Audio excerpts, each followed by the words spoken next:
একটা মন্দির ভেসে রয়েছে জলের উপর।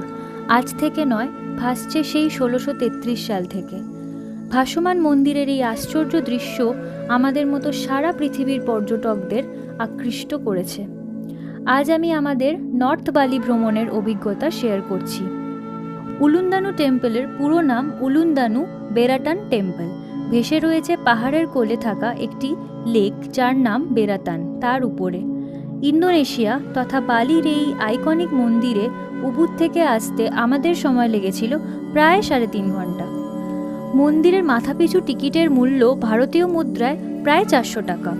পাহাড়ের কোলে অবস্থিত এই মন্দির চত্বরের আবহাওয়া ছিল বেশ শীতল। সময় নিয়ে তাই গোটা এলাকায় ঘুরে দেখছিলাম। ছবি তুলে নিজেদের সুন্দর মুহূর্তগুলোকে ধরে রাখার জন্য এখানে অনেক প্রাকৃতিক ব্যাকড্রপও রয়েছে।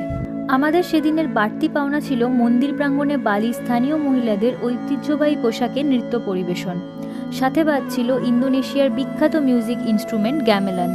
উলুন্দানু ঘুরে দেখার পর আমরা মিনিট ৫-এর দূরত্বে অবস্থিত হান্ডারা গেট দেখতে চলে গেছিলাম, যেখানে আমাদের প্রবেশ মূল্য ছিল মাথাপিছু ৩২০ টাকা।